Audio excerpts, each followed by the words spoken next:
writing days,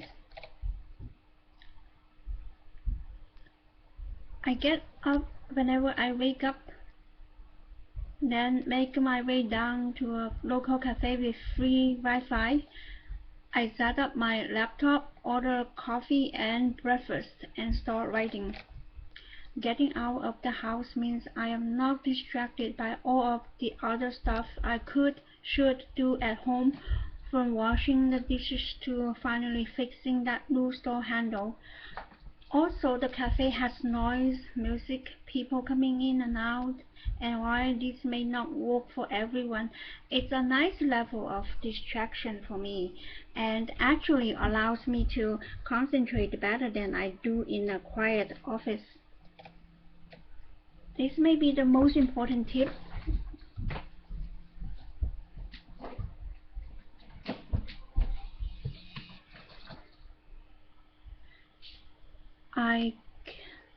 This way the battery life of my computer sets an upper limit to how long I can write.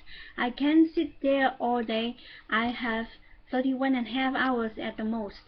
This means I spend zero time surfing the web, checking up on news, etc. Also, I could never write for a whole day. I have about 2 to 3 good writing hours in me per day before the creativity, productivity, and quality of my writing starts to plummet. I start by lining up all the chapters, so I know what sections the book has and which order they will come in. I don't write the chapters in that order, and I also change these outlines as I write.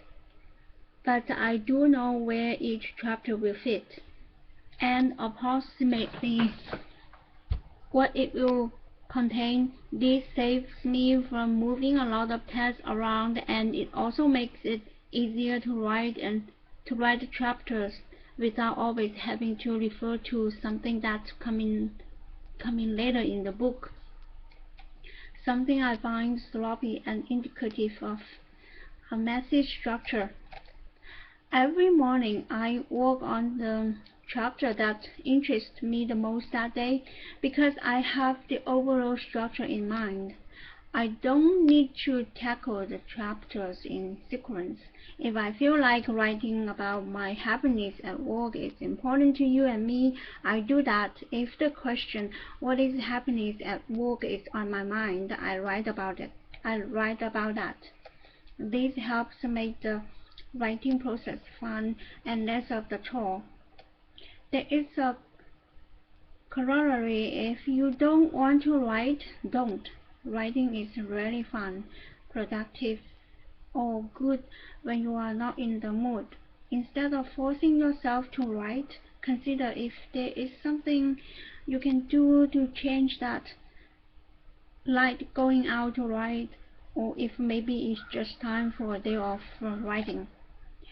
One reason the writing can go so fast is that I know what I want to say. I have spent a lot of time thinking, taking notes, talking to people, and gathering stories and business cases about happiness at work.